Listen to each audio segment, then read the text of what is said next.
Welcome to the Man Up, Man Down podcast, presented by Volker Beluda and David Pawsey. We discuss the pressures and challenges faced by men approaching middle age that we're often too embarrassed to speak about with our friends. You can find us online at www.manupdown.com. Enjoy the show and don't forget to subscribe and leave us a review. So welcome to another episode of Man Up, Man Down. Absolutely delighted to have my good friend Chris Minn on the show today. Chris, I've met Chris through Infigo, who obviously sponsored two of our live events. So Chris and Infigo have obviously been big supporters of the podcast. Sadly for me, Chris left the country fairly recently. And is now living in Oman for reasons which he'll discuss. But like me and Chris, obviously we met each other through work, but we've built up a good close friendship. So it is sort of something that we talked about, and I said, that would actually be a good topic to discuss, and something that we haven't really sort of discussed before. And I've got a few friends that have left the country. So perhaps I should get the message, but it's sort of, I've never lived abroad. It's something, one of my sort of perhaps small regrets in life. I know Volker obviously lives abroad, but you studied in America, didn't you, Volker? So not quite, but yeah. Oh, okay. Does that mean you've been lying on your CV? No. I went to school as an exchange student in America when I was 15. Oh, sorry, didn't I just say you studied in America? Yeah, but study, it's like in studying, going to university. So I just did high school. That's not proper studying. It's like having a year out, isn't it? Okay. I studied in the UK. That's how I got here. Right. So I lived in 3 countries in my life. So I lived in the... Anyway, it's not about me today, Chris. It's about you. Did you live in 3 countries? Welcome to the podcast. It's from me as well. Thank you.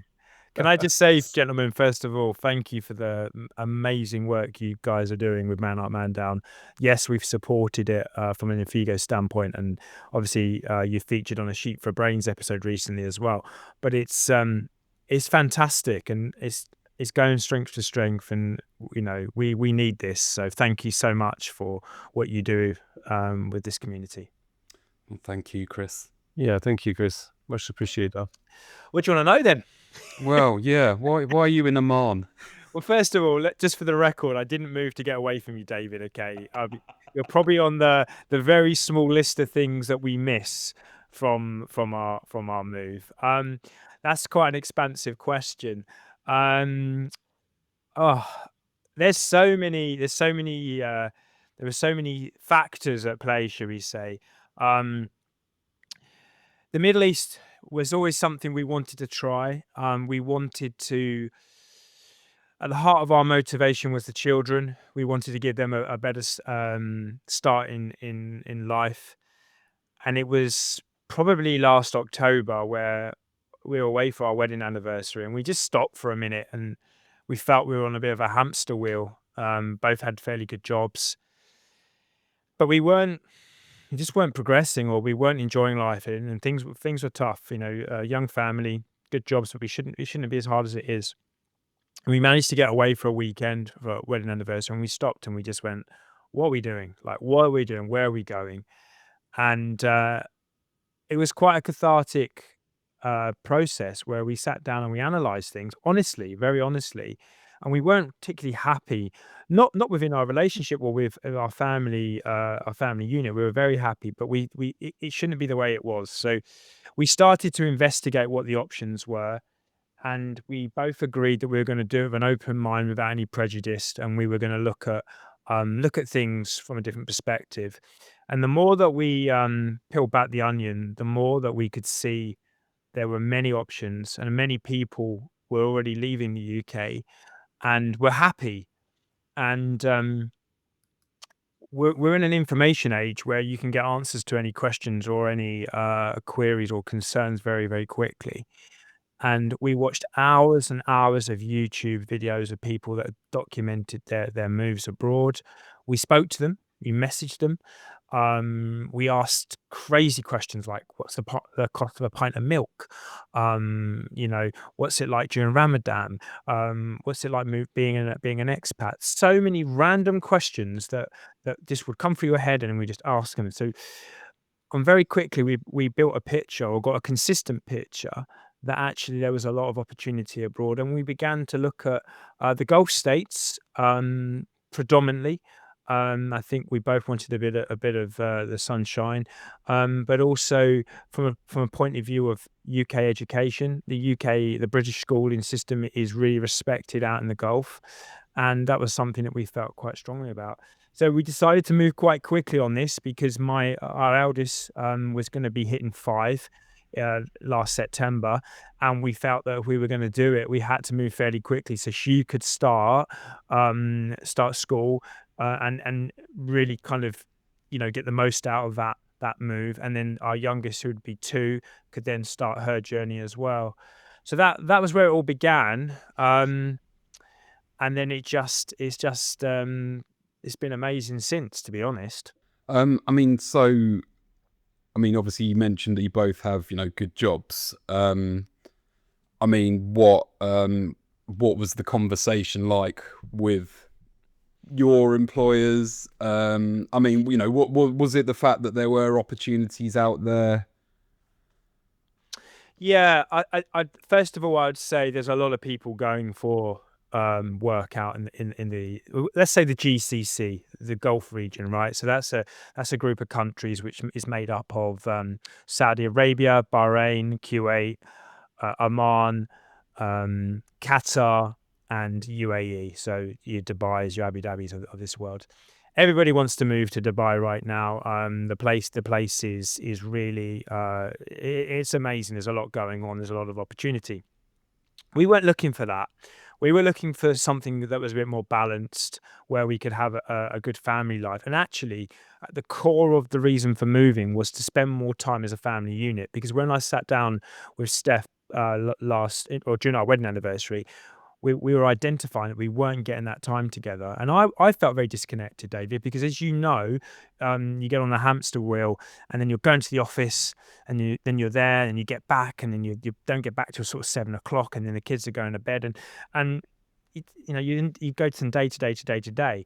So I think Steph's point of view, she was offered a teaching role in Muscat, which was absolutely fantastic, and there was no way her employer could compete with that at all. And actually, it was an absolute no-brainer. I mean, some of the packages the expats are offered are just absolutely phenomenal. But then there lies the value that the foreign nations see in our teaching system and our teachers. The fact that they're willing to invest so much to bring them over to another country, it just shows you that actually our quality of teaching in the UK is so good, and actually we undervalue it. I was very lucky. I was actually in a taxi in Indianapolis with my boss Douglas, and I said, we've been offered a job to go to Oman, and very quickly we were ironing out working remotely. But then most modern software companies these days who are global have remote teams anyway, and with Microsoft Network and Teams and Office 365, it doesn't really matter where you're based, as long as you're set up online.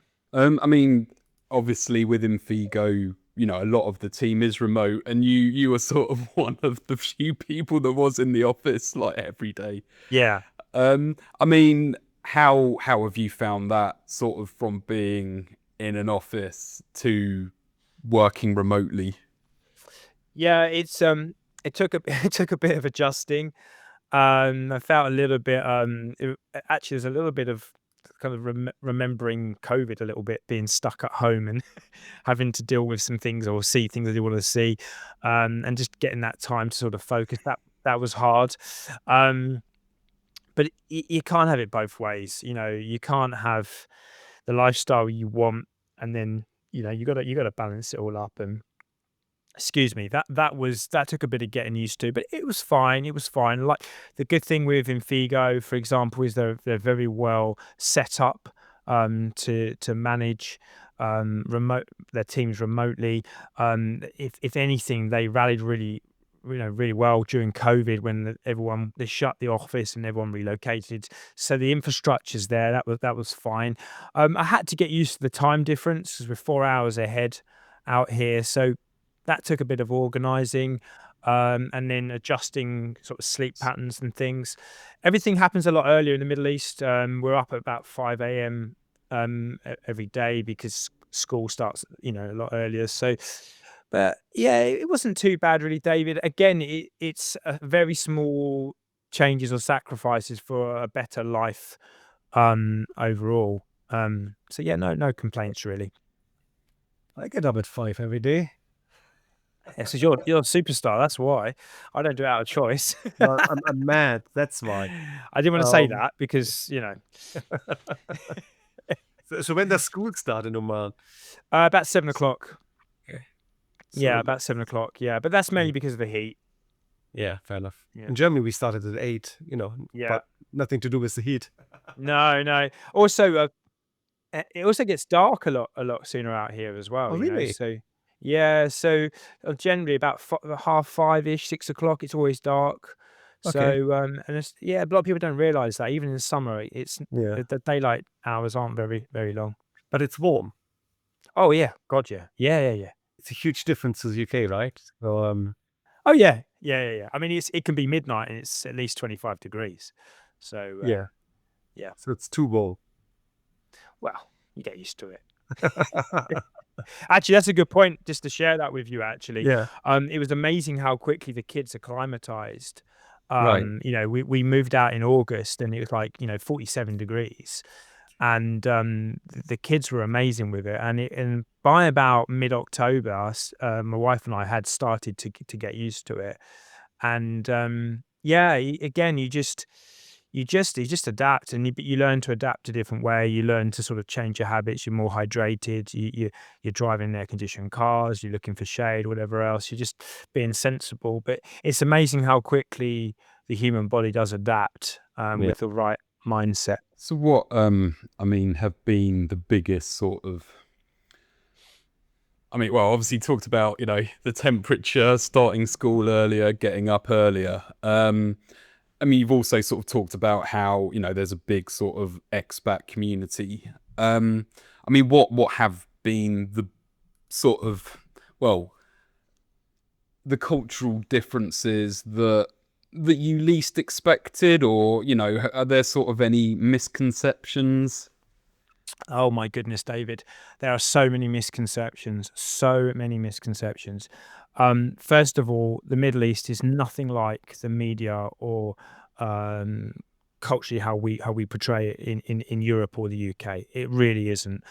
I've met people, teachers, workers, whatever, who have been in the Middle East for most of their life and have not spoken the word of Arabic. Everybody speaks English, first of all. The road signs are in dual languages, so you can get around. The locals are very well educated, and a lot of them speak very good English, or have been to England, or have spent time and educated in England, and they want to converse with you. They're very friendly. It's so friendly, so safe. There's no crime, and there's no exaggeration. There is no crime.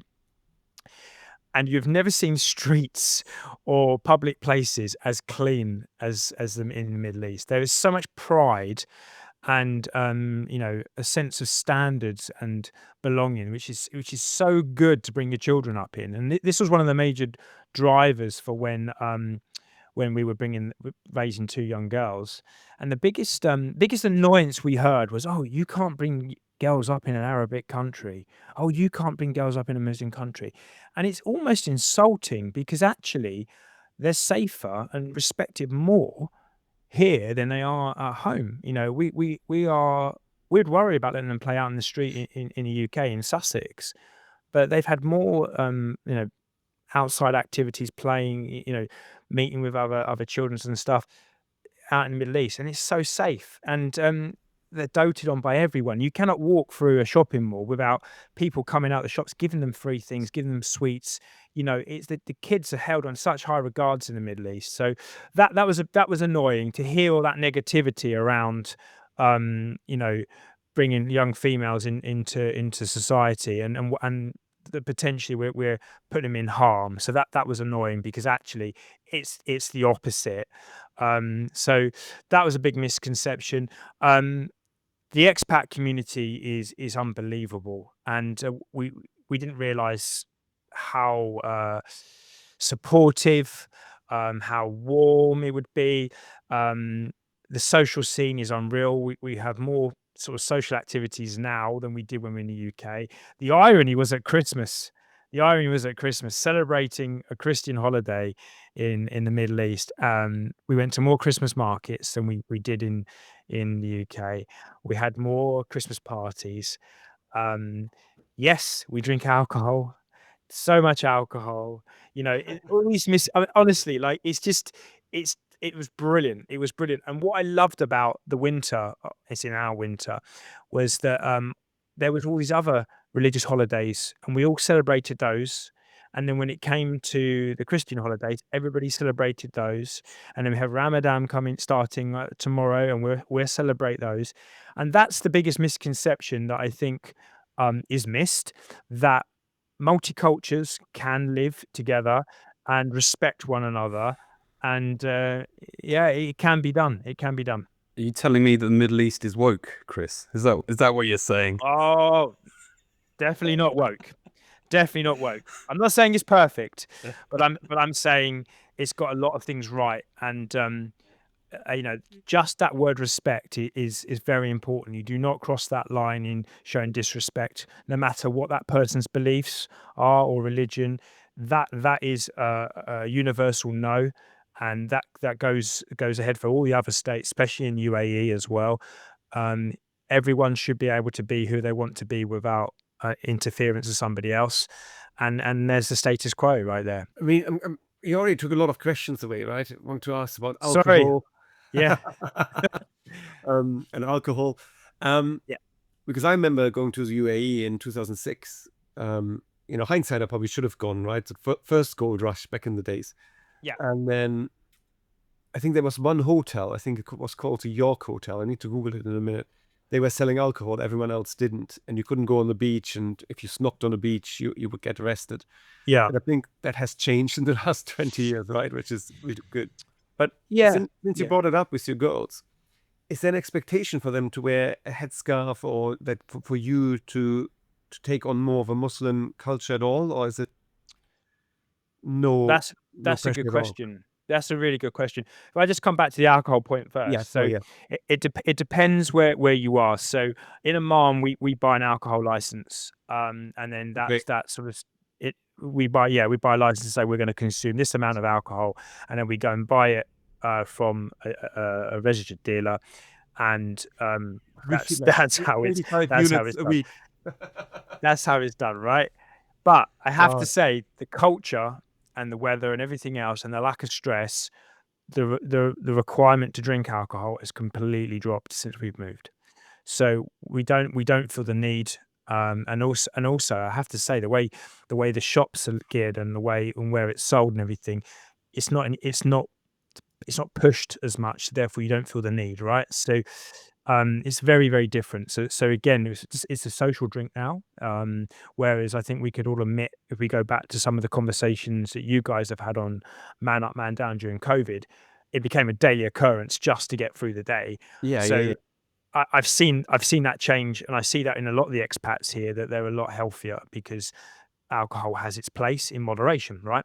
I'd say, Volker, things have changed a hell of a lot in UAE. I think UAE is pretty much the wilder side of the Middle East, because I think there's a lot more tolerance around alcohol consumption, but it's contained in the right way within the laws of the land. Same in Oman. I think they've got it right. If you want to drink, you can, but you do it respectfully. But using that word respect, so this kind of leads me nicely onto your question about female attire. No, First and foremost, no. They don't have to wear any kind of Muslim clothing. However, there are rules, and I'll just give you some. For example, if you're going to visit, if you're going to visit one of the mosques, and they have a grand mosque in Muscat, which is one of the second biggest mosques in the world. I think it's second in the world, or is a GCC. They require you to cover up and wear a headscarf over, and that's pretty much it.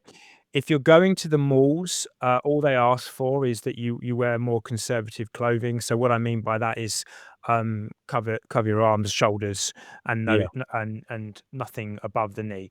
So the rules generally change depending on what country you're visiting within the Middle East. Where we are in Oman, it's a little bit more respectful and conservative. So in public, they don't really like to see those signs of affections, and they don't really want to see too much flesh on show. However, they don't enforce you to dress or change the way you dress. Okay. If you're not Muslim. The only thing they ask for is during the month of Ramadan is to follow the same rules. Don't eat in public in front of people who are fasting. Don't drink in front of people who are fasting. Do it, Which is fair enough. away from, which is fair enough. Exactly that. Yeah.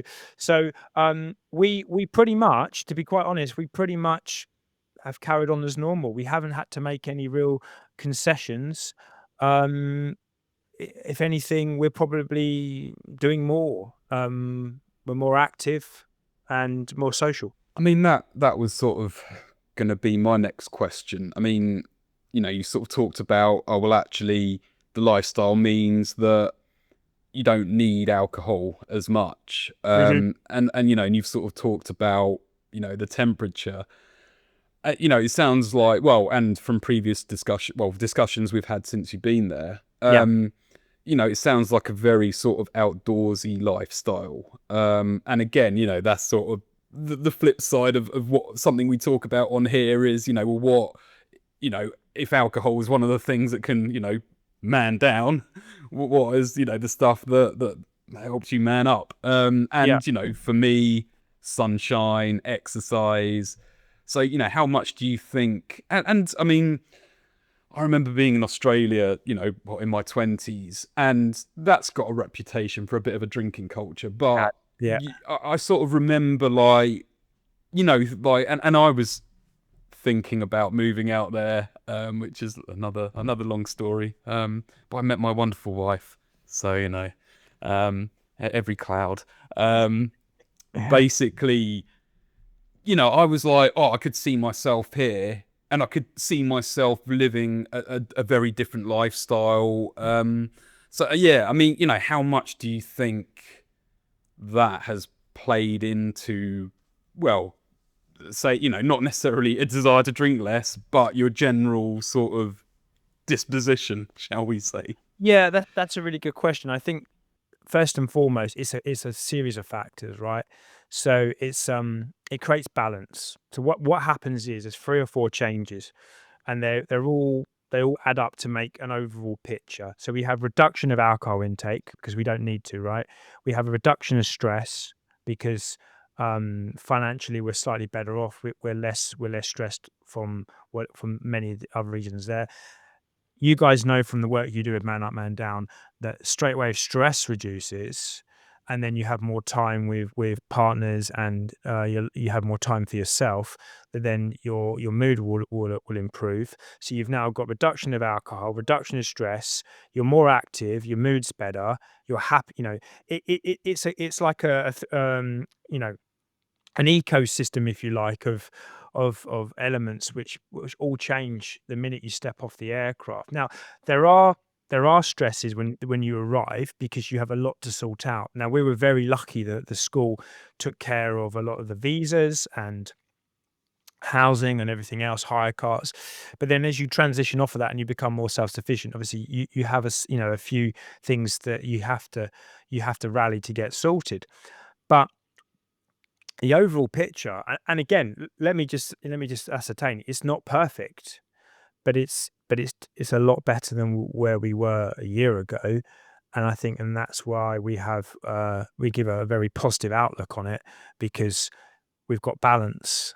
and with balance becomes peace. And I think, and then you start to reflect and really take stock of all the good things that you've got. So for me, I've really noticed that I'm around more for both the children, and I didn't realize how much I was missing of their development. And now I've been to sports days, and I've been to meet the teachers, and I'm watching language, like a second language, come into their vocabulary, and it's so nice to be part of that. But I wouldn't have seen that if I'd stayed in the UK on that hamster wheel. Hello folks, it's Volker here. I hope you enjoyed this week's episode. As you know, I coach executives, whether that is for leadership skills, or sales leadership skills, or working as a therapist too. There are few ways I can help you to get unstuck, improve your work-life balance, or become a better version of yourself. So you will be more productive and have more time for your family. Whatever it is, you can join my client list of people from General Electric, Pepsi, DHL, Boots, and many others. Book a free exploratory call via my website, www.obnat.us. That's obnat.us. Now back to the show.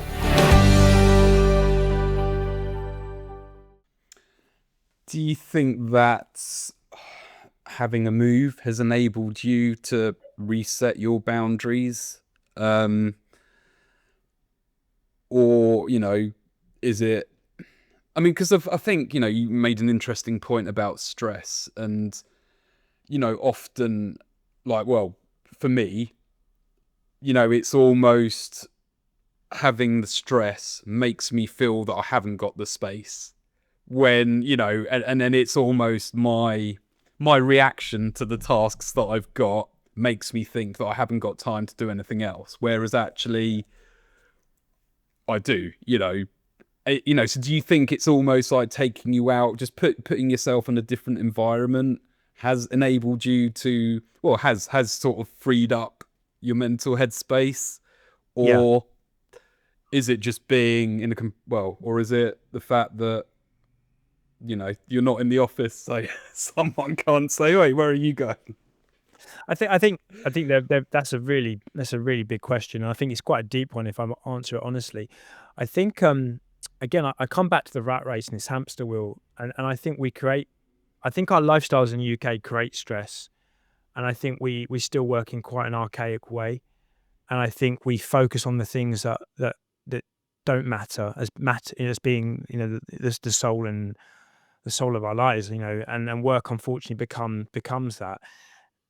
And it wasn't until I forced the reset, that I actually realized, if I'm honest, I was actually quite unhappy with my life in the UK, and I was actually looking at the wrong things, and I was actually looking at myself in the wrong way, and I actually came across all these things, I was very reflective in the first few months that I moved, and I was actually looking at the crazy, like just the birds and the way the trees were. I was looking at everything very differently, and I was like, I've just been so tunnel vision on the wrong things. Like, I was missing life, and it wasn't until you force that reset that you think, actually, hang on a minute, we've got this all wrong.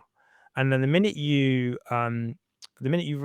refresh your perspective, you're actually more useful at work, because you're more creative and you've got more passion and you've got more energy. But I think, like I say, I think it's a vicious cycle, and I think some of it is out of our control. We can't all, we've got mortgages to pay, and we've got mouths to feed. But we were just very fortunate that we had an option to try something else, and it's worked. And I think I know what you mean about sometimes causing your own stress in your mind, David, but I think some of that's down to the environment. I really believe that some of it's down to like nature versus nurture and that kind of thing. I think sometimes that you see it with football players. Sometimes they go to a different football team with a different manager, and they go from scoring no goals to 20 goals a season, and it can be about the environment, and it can be what works for that individual. You say the UK is working in an archaic way. So what do you mean? I think the UK it's got 10 years of problems, Volker. I love it. I love sitting here now in a country that is pretty much very pro Britain. So Oman is very pro UK. They are Yeah. huge fans of the royal family. The UK made Oman what it is, and I won't bore you with the history there.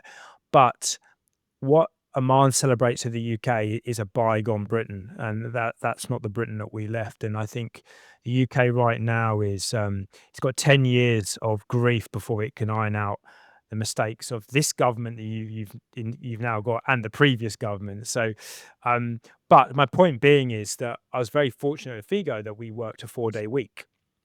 And the whole premise of the 4-day week was that you focus on the things that matter, and you don't do it because that's the way we've always done it. No, we all start work promptly at 9 o'clock. We have a cup of tea. We read the Times, and we move on, and then we move on to the daily meeting, and then we all stop at 1 o'clock for lunch, and then we all go home at 5:30. It's just very archaic. It's Victorian kind of behaviour of the working week, and we all have to trundle off to the office. We've missed the point of what we go to work for. We go to work to do a job, make money, and do what we need to do and do what we enjoy. And I think that's the difference. People are going through the motions of things because they're told to. And I think that's an identity that the UK is struggling with right now. It doesn't know whether it wants people back in the office, or it doesn't know if it wants people working from home. It doesn't know. It doesn't know what it wants. It doesn't know whether it wants one thing or the other. And you're frowned upon one thing if you do that, and you're frowned upon one thing if you do that. And one thing I really liked about the whole experiment with the 4-day week was there were companies from Norway, companies from Japan. There were all these multinational businesses looking at process and performance. And actually, when it came down to it, when you focus on the things that matter, you only needed to work 4 days a week. And then the results of having that 3 days off was so good for the individual, and there were so many plus points for both the customer, the business, and the employee. And it just, it's, and I see it here because again in the Middle East, they give public holidays all the time. Like last week, Sunday, everybody's off. Why is everybody off? It's National Teacher Day. We're going to celebrate teachers. When in the UK do we celebrate teachers? Yeah, but you get every Sunday off in the UK. Yeah, but that's and there's a cultural change there. So the weekends here are Friday, Saturday. Sunday is the first day of the week. But my point is, David, when do we celebrate teachers? Oh no, hang on a minute. Yes, we do. We stand outside with a saucepan and a wooden spoon, banging it really loud to celebrate the NHS during COVID. What's that done? I don't want to drift into politics, but we all knew when, we kind of do now, right? We all knew when we signed up for this thing called Brexit, right? It's going to take 10 years in the UK, right, to get out of that shithole before it gets better. That's another subject. I'm a bit forgot the word now. A bit pokey now, maybe that's the right word. But it's the answer to leave a country and go somewhere else, or is the answer, similar to Brexit, to change things from inside rather than just leave? Good question. First of all, be the change. Yeah, and I love that. First of all, Brexit has nothing to do with our current situation. No. In my mind is that there were economic decisions made by the treasuries that have led to the situation for cost of living and austerity. There's plenty of ways that we could have got around the issues. And I'm not even saying I'm picking one side or the other. I'm just saying there were very poor decisions made by the previous government and this government. And the volume of taxation right now is an issue for the average person, right? And statistics are saying as well, there's thousands of individuals leaving the UK every week to move to the Middle East. There's a reason for that, Volker. There's a reason for that. I'll answer your question with this. Sometimes you should stay and you should fight for what is right. But sometimes you got to know when you're beaten, and you've got to know that we should put your energies into something where you can make a change. And the way our political system is set and what we have and what I can do, I can do nothing to improve the situation in the UK. If anything, I will probably bring my children into a situation where they're not going to have a better life. Whereas I can put my energies in something I can change, and in this case, it can improve my family situation, and that's what we chose. I'm desperately disappointed. I'm a huge, patriot.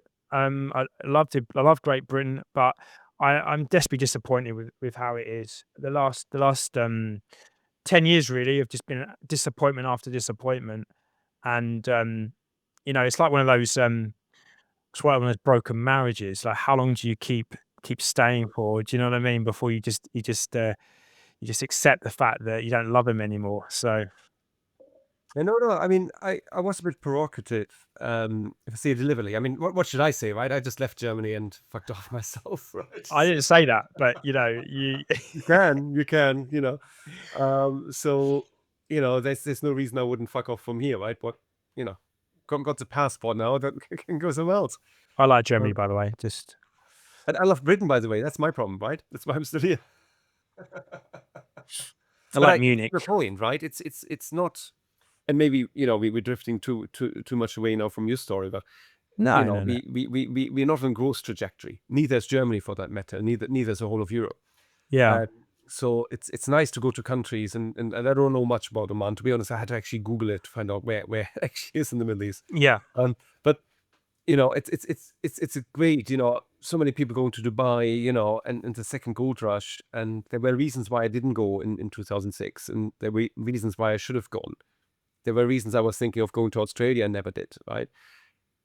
There are always reasons, pro and con, and I always admire people like yourself that go like, what, fuck it, we go somewhere, we don't know what's gonna bring, different culture, for me coming from Germany to the UK, similar culture. We drink a bit more here. It could be the weather, could be Scotland, right, where I landed originally. But it's just, yeah. Anyway, there's no question. Sorry, just move on. No, that's great. And I just like to say, I've got a lot of time for Germany, and I'd love to live in thank Munich you. one day. But no, just the core of the decision really to move by myself and my wife was the kids.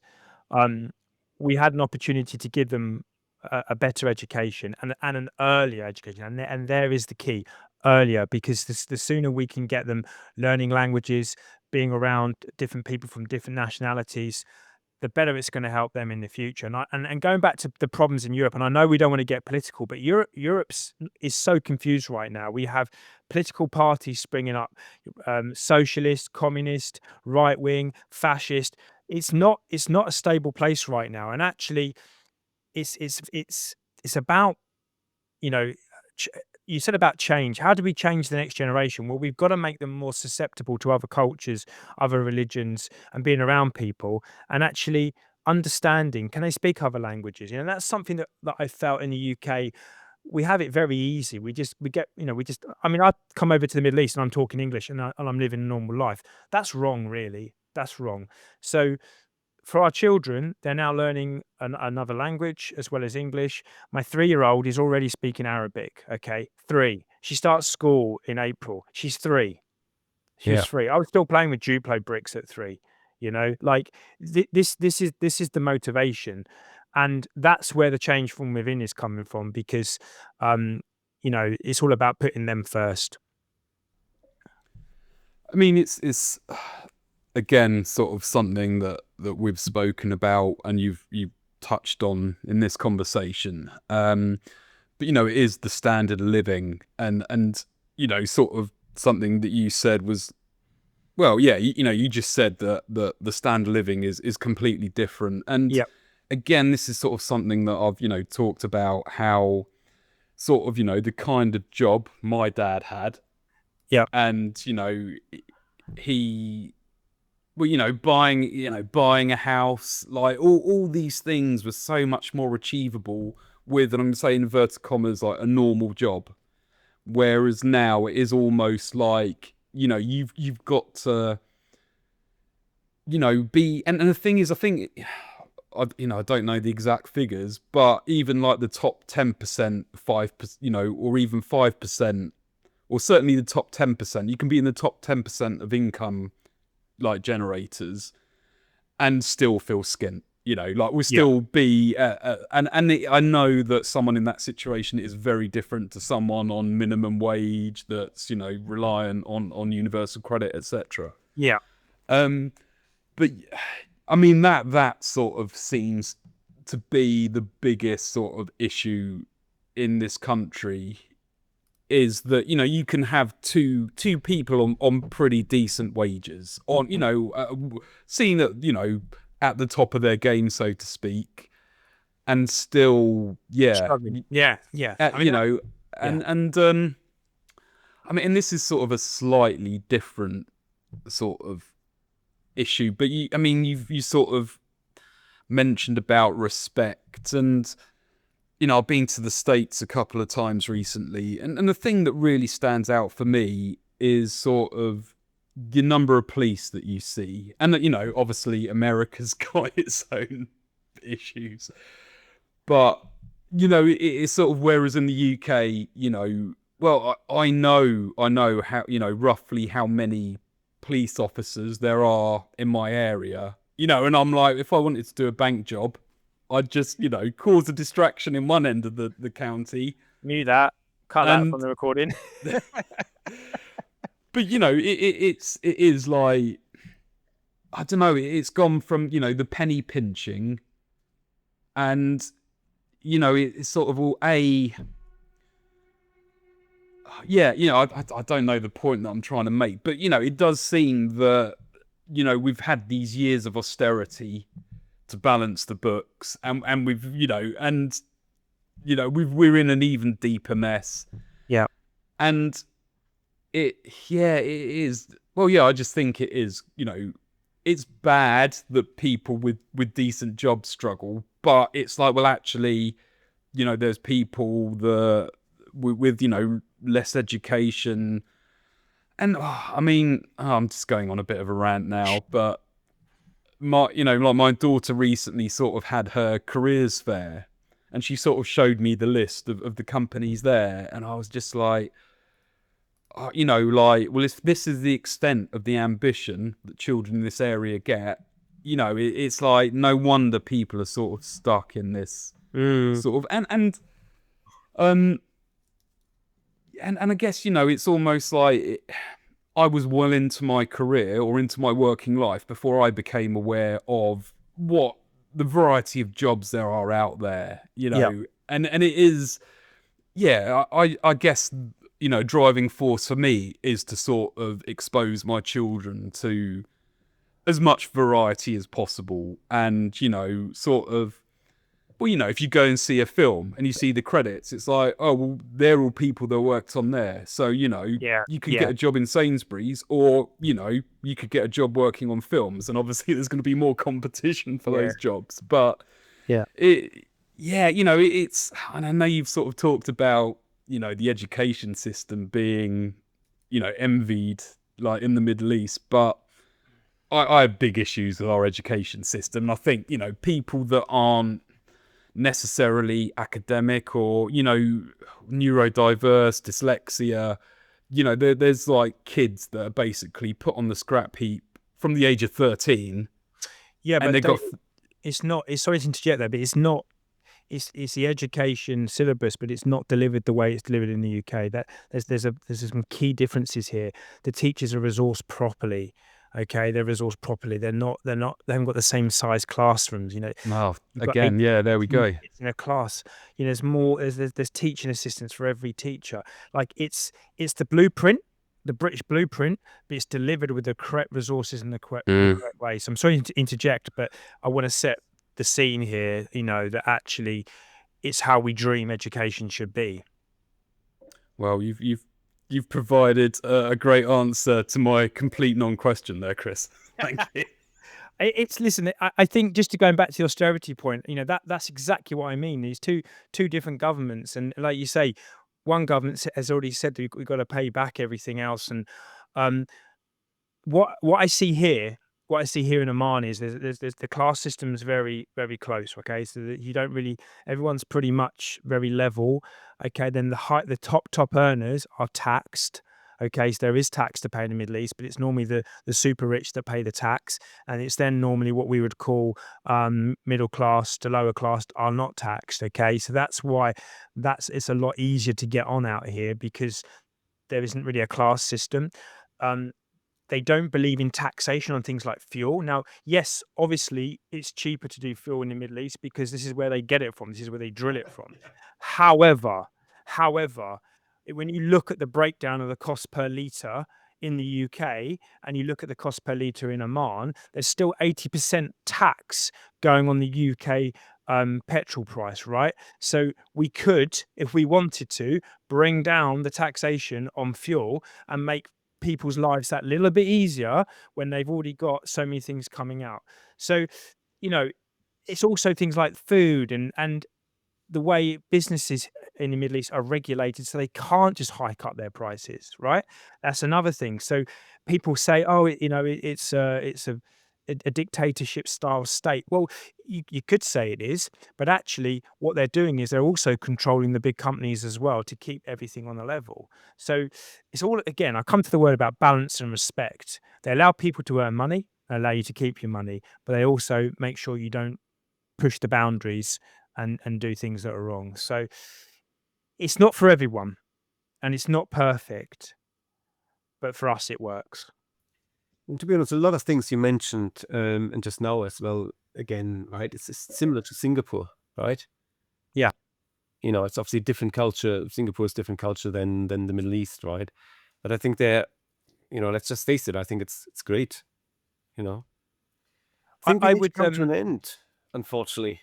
Thank you. Yeah. One last question before, and maybe David can wrap up then. But one last question. You going to stay? I can't see us making any plans to come back right now. Yeah. I've just seen the girls just develop at such a speed. I've seen a happiness in everyone. I'm a bit later to the transitioning, but we'll go back in the summer and see our friends and family. But I urge anyone who's thinking of it to try it for at least 2 years. Australia, Singapore, China, wherever, do it, because you will grow so much as an individual, and it's so healthy for you all round to try these sort of experiences. Right. Well, yeah. Unfortunately, we are. There's lots more questions that I'm sure we have, but perhaps we need to have an update maybe in 6 months to a year or something. Yeah. But so obviously you are if people are thinking about relocating and want to get in touch with you, Chris, what is the best way if they want to pick your brains? Yeah, connect with me on LinkedIn. We'll make sure that my URL's in the chat or in the post, and I'll be happy to share the information that I got from others when we were doing the research. So please do get in touch.